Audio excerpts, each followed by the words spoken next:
Accusations of a flawed and fraudulent 2025 national budget have been bandied about in the hopes perhaps of somehow reinstating the vice president's slashed allocation devoid of confidential and intelligence funds.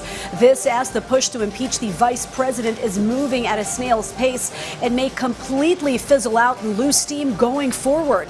Armela Lasmona shines the light on these issues in this report.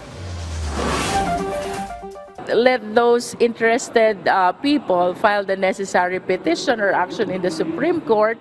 Tayo naman ay napakataas ng tiwala sa ating hudikatura.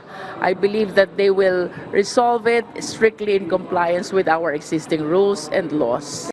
This was the challenge posed by Batangas 2nd District Representative Jervil Luistro to those criticizing the 2025 General Appropriations Act. She said if anyone is planning to bring this to the Supreme Court, it would be better to do it now so the controversy can finally be settled. She also said that the proposed budget went through the right process, so there is nothing to worry about.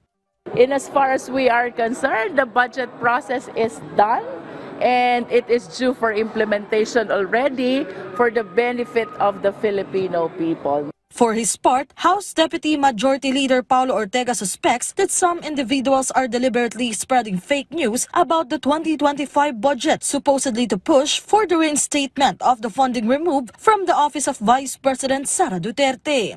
Para sa akin, politika lang yan. Saka politika, intriga, sinamahan pa ng fake news. So sana po itigil na po nila yung mga ganyan. Hindi po nakakatulong. Meanwhile, regarding the impeachment complaints against the Vice President, the House Majority Bloc has clarified that no one is obstructing this to move forward.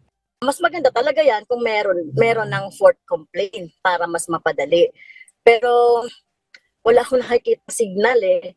We still have 2 weeks, so a lot can happen. Kahit naman po sinong maghain dyan ng impeachment or kahit anong bill po yan, hindi naman po haharang. Kasi ano yan, legislative exercise po yan. For now, despite various controversies in the House of Representatives, some of its leaders expressed gratitude that their satisfaction rating remains high. House Senior Deputy Speaker Aurelio Don Gonzales Jr. said this can be attributed to the excellent leadership of House Speaker Martin Romualdez, which has allowed their chamber to achieve many accomplishments and more promises that will be fulfilled. Mela Las Moras from the National TV Network for a new and better Philippines.